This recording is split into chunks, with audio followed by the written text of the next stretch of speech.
कोई भी प्लान आपका डिरेल हो जाएगा। एक बार अस्पताल जाना पड़ा था। जहाँ पे आपको अलॉटमेंट मिल जाता है वहाँ पे अक्सर नुकसान होता है, जहाँ पे आपको अलॉटमेंट नहीं मिलता है वहाँ पे आपको फ़ायदा होता है। कमाने के बाद बचाइए ज़रूर, नहीं तो आपके निवेश की यात्रा शुरू ही नहीं होगी। सो वेलकम बैक टू निवेश का बड़ा सवाल। एक सक्सेसफुल इन्वेस्टर बनने के लिए और अपनी इन्वेस्टमेंट जर्नी को शुरू करने से पहले जरूरी है ये जान लेना कि अपने निवेश को लेकर क्या करना है और क्या नहीं करना है। और धीरेन्द्र सर हमेशा ये बात कहते हैं कि ज्यादा महत्वपूर्ण आपके लिए ये जानना है कि आपको क्या नहीं करना चाहिए। तो आज इसी टॉपिक को डिटेल में समझते हैं धीरेन्द्र सर से।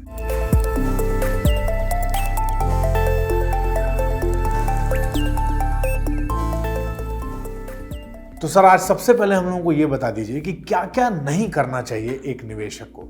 मतलब कौन कौन से रेड फ्लैग्स हैं जिसको हमेशा ध्यान रखना चाहिए इन्वेस्टर्स को। किसी भी निवेशक को 100 चीज़ है जो नहीं करना चाहिए, लेकिन अगर 2-3 चीज़ अगर मुझे खास कर गिनवाना हो जब कि आप बाज़ार में आते हैं या निवेश करने की सोचते हैं, तो जो आप में जिसमें आपका विश्वास किसी वजह से बना हुआ है कि ऐसा होता है कि आपको ट्रेडिंग कभी नहीं करना चाहिए। लोगों को लगता है कि ट्रेड करने से पैसा बनता है, ट्रेड करने से पैसा डूबता है। अधिकतर लोगों का पैसा डूबता है। सेबी का एक रिपोर्ट ये कह रहा था पिछले साल कि करीब 90% लोगों का पैसा डूबता है, उनका नुकसान होता है, उनको फिक्स डिपॉजिट जितना पैसा भी नहीं मिलता है। तो 10% लोगों का पैसा बनता है, 90% लोगों का पैसा नहीं बनता है। लेकिन जब आप बाज़ार में आते हैं तो लोग आपको ऐसे लगता है कि आप उस 10% में होगा, 90% में आप नहीं होंगे, और आमतौर पे आपको नुकसान होता है। दूसरा कि डेरिवेटिव्स में पैसा लगाना, ये जो फ्यूचर एंड ऑप्शंस है ये weapon of mass wealth destruction है। यहाँ पे क्या होता है कि आप 100 रुपये लगा करके आप 1000 रुपये का सौदा आप राइड कर पाते हैं। तो अगर कोई 1000 रुपये का चीज़ अगर 1100 रुपये का हो जाता है तो आपका लगाया हुआ 100 रुपया पे आपको 100 रुपये का मुनाफा हो गया। आपको लगता है कि ये तो जादू हो रहा है। लेकिन इसका दूसरा साइड भी है कि अगर आपका लगाया हुआ 100 रुपया जिसकी वजह से आप 1000 रुपये के किसी चीज़ का आप अप्रिसिएशन राइड कर रहे हैं, वो डिप्रिशिएट कर जाता है, 10% दाम गिर जाता है, वो घट करके 900 रुपया हो जाता है, तो आपका लगाया हुआ 100 रुपया पूरा डूब जाता है, 100% नुकसान होता है। तो डेरिवेटिव्स के दूसरे साइड के बारे में भी ज़रूर आपको नज़र रखना चाहिए, ध्यान रखना चाहिए। तीसरा चीज़ कि लोगों को लगता है कि IPO में पैसा लगाने से हमेशा फ़ायदा होता है। अक्सर फ़ायदा होता है, लेकिन अक्सर पैसा डूबता भी है। और दूसरा चीज़ कि इसमें लगाया हुआ पैसा, इसके लिए आपको हमेशा तैयार रहना पड़ता है। ये एक मेथोडिकल चीज़ नहीं है। कभी IPO आ रहा होता है, कभी बहुत समय तक IPO नहीं आता है।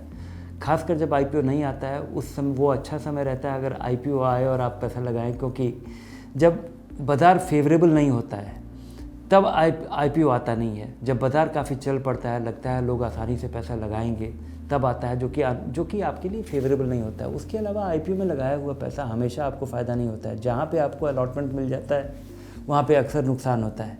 जहाँ पे आपको अलॉटमेंट नहीं मिलता है वहाँ पे आपको फ़ायदा होता है, लेकिन वहाँ पे ढेर सारे लोग उसको चाहते हैं कि उनको उसके लिए अप्लाई करते हैं और कम लोगों को मिलता है।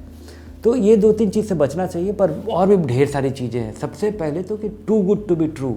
अक्सर लोग एक ऐसे चीज़ के चक्कर में पड़ जाते हैं जो कि कई बार एलिजिबल होता है, इलीगल होता है, इलेजिटिमेट होता है, रेगुलेटेड नहीं होता है, और कोई आपका मित्र बोल रहा है, कोई कुछ और बोल रहा है, और आप उसके झांसे में आ जाते हैं।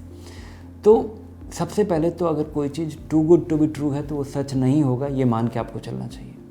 ठीक है सर, अब हम लोगों को इन्वेस्टमेंट के डूज भी बता दीजिए। काफ़ी सिंपल हो सकता है इन्वेस्टमेंट अगर आप ये 4-5 चीज़ करें कि कमाने के बाद बचाइए ज़रूर, नहीं तो आपके निवेश की यात्रा शुरू ही नहीं होगी। दूसरा, लंबे समय का पैसा इक्विटी में SIP के ज़रिए लगाइए और कुछ मत कीजिए, और कभी भी एक साथ पैसा मत लगाइए। तीसरा चीज़ कि कम समय का पैसा हमेशा फिक्स्ड इनकम में लगाइए। और ये सब चीज़ शुरू करने के पहले देखिए कि आपका हेल्थ इंश्योरेंस है, नहीं तो कोई भी प्लान आपका डिरेल हो जाएगा। एक बार अस्पताल जाना पड़ा तो। और जैसे आपके फाइनेंशियल डिपेंडेंट्स हो, अगर कोई आपके ऊपर निर्भर करता है फाइनेंशियली, आप नहीं हो और अगर उनका काम नहीं चलेगा, तो आपको लाइफ इंश्योरेंस ज़रूर लेना चाहिए। और वो लाइफ इंश्योरेंस आपके लिए उचित लाइफ इंश्योरेंस, कम पैसे में एक उचित रकम का लाइफ इंश्योरेंस, वो है टर्म इंश्योरेंस। तो तैयारी के लिए जो फाउंडेशनल चीज़ है वो है हेल्थ इंश्योरेंस और लाइफ इंश्योरेंस। और निवेश करने के लिए इक्विटी का SIP, इसी से अधिकतर लोगों की ज़रूरत पूरी हो जाती है। बहुत बहुत धन्यवाद सर। ये इन्वेस्टर्स के ऐसे सवाल होते हैं जिसका जवाब उन्हें सही तरीके से मिल नहीं पाता है और वो अपनी इन्वेस्टमेंट जर्नी में आगे बढ़ नहीं पाते हैं। और इसीलिए हम आपसे हमेशा ये कहते हैं कि अपने निवेश से जुड़ा कोई भी प्रश्न मन में आ रहा है तो बेझिझक पूछ लीजिए धनक वैल्यू रिसर्च से, और अपने प्रश्नों के उत्तर के लिए धनक को आज और अभी सब्सक्राइब कर लीजिए।